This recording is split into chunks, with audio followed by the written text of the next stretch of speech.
from More Radio. Mr. President, allow me to just ask a follow-up question on what my colleague has asked. You say that you consulted from different political formation.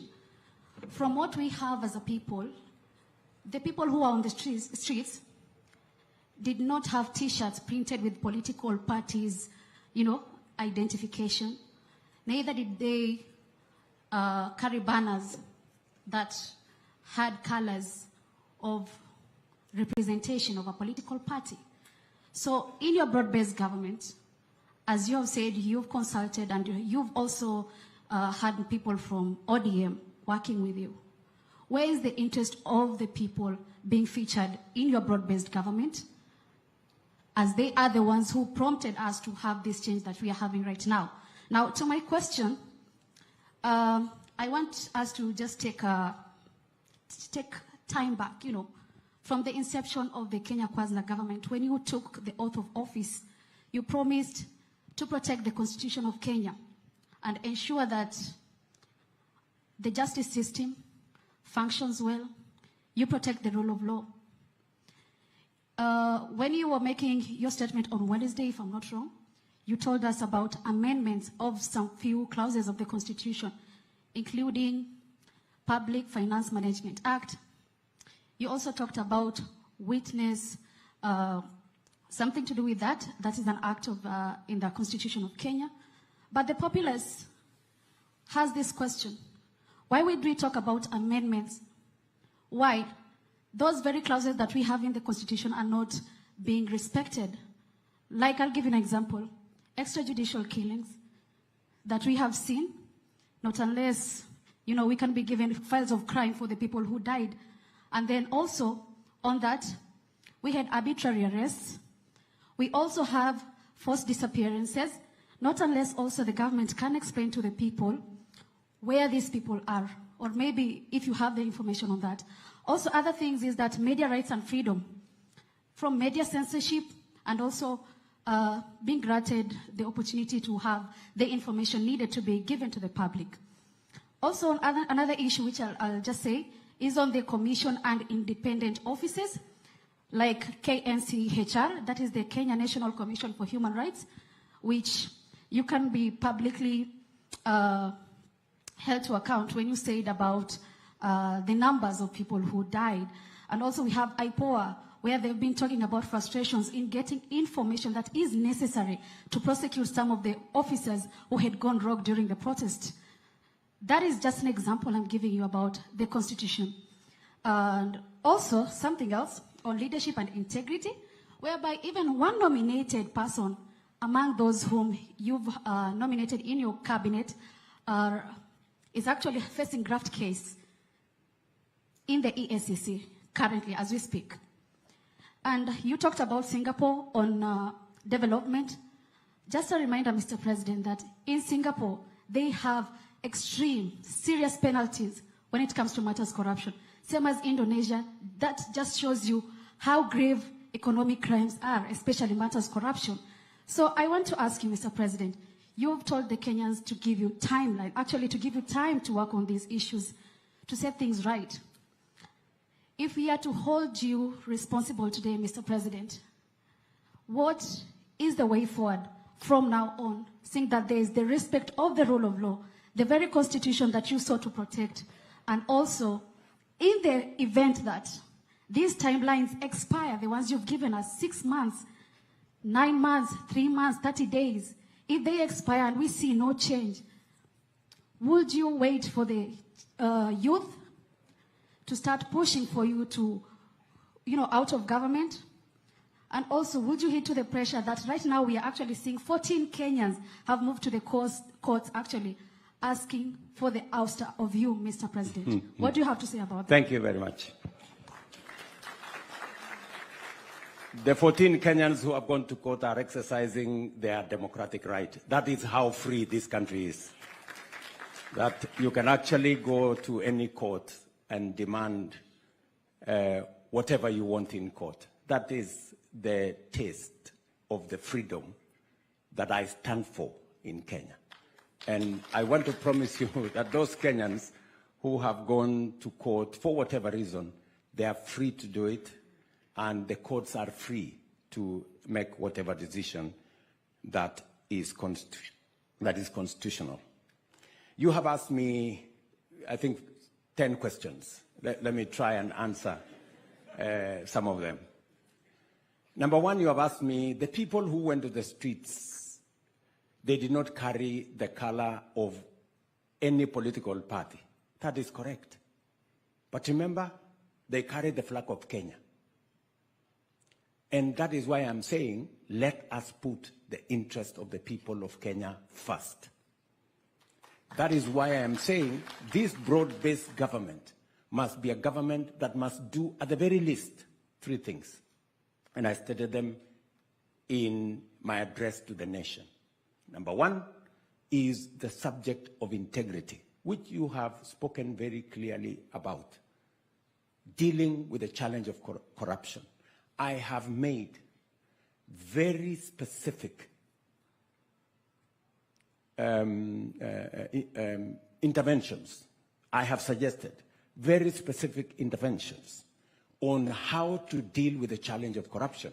I have said we must change the Evidence Act so that corruption cases doesn't take 5, 10 years. That is what happens today.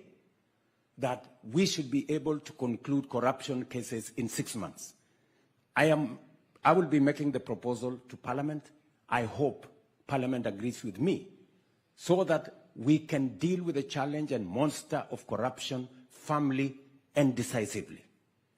Number 2, I have given my undertaking to the judiciary. In fact, I had an engagement with the Chief Justice a few days ago on my support, on my administration's support for the judiciary.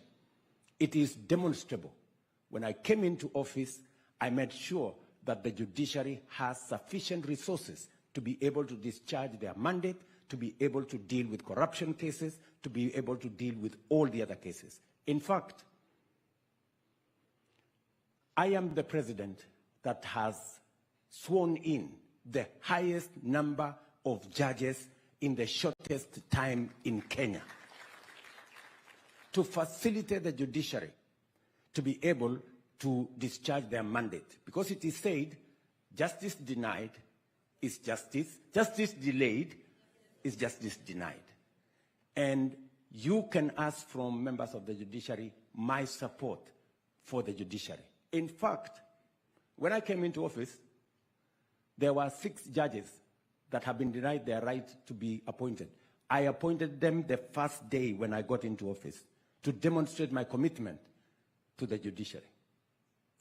Let me also say the following, that on the subject of corruption, I am very clear in my mind, and I will mobilize resources that are available. I will mobilize every resource that is available to deal with the challenge of corruption.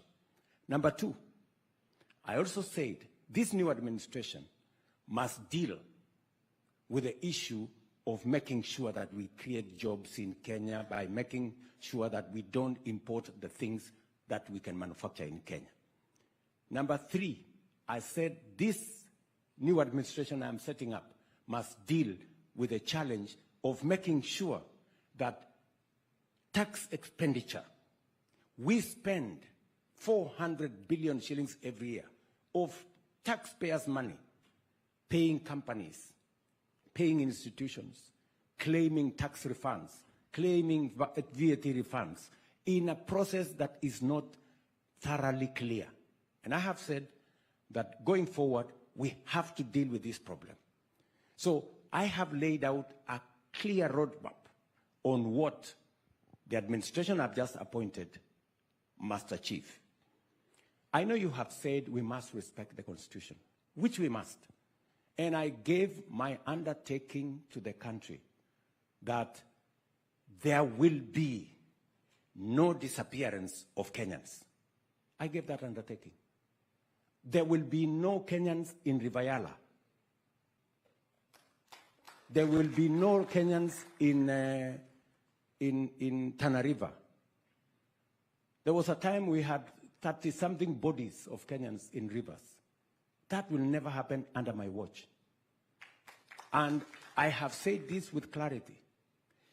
If there is any Kenyan who has disappeared, I want people to step forward and say, Kenyan so-and-so has disappeared. I would be very happy to deal with it.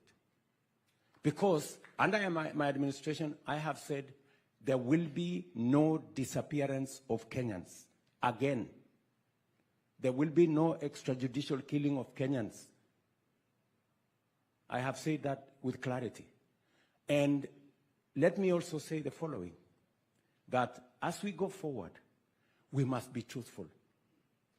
When the Kenya National Human Rights stepped forward with fake news and said 200 Kenyans had been massacred in Githurai, it was a flat lie. I mean, surely. I mean, a whole institution that is supposed to be self-respecting, paid for by the government of Kenya, how can they go and tell the country that 200 Kenyans had been killed, which was utter, falsehood,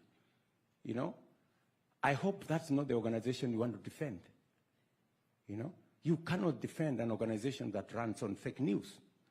And I will call them out, as Kenyans should call them out. We must stick to what is true. 42 Kenyans died, very unfortunately, in the events of the last 1 month. They shouldn't have died. Some of them in situations where the police were involved. Some of them in situations where criminals were involved. Some of them in different situations. All those situations are under investigations. And I have given undertaking that the government of Kenya will support those families, even as we get to the bottom of what happened in those situations. I have also undertaken that there are Kenyans who unfortunately lost property. We are also going to support them because it was nothing of their doing that occasioned all that happened to happen. Let me also say the following, that I am a great believer in the Constitution, and I will protect. I mean, many countries that have gone through what Kenya have gone through, Bangladesh, for example, they switched off the internet, they switched off the TVs, they did whatever they did. Kenya is running full steam. Internet is available every day. People are talking from all over the place. Newspapers are writing whatever they want. The TV has 4 screens. They are showing what's happening in Kondele, what's happening in where. What further freedom, surely, would you ask from me? I have the machinery to switch them off. I did not switch them off. Because I am a believer in the rule of law.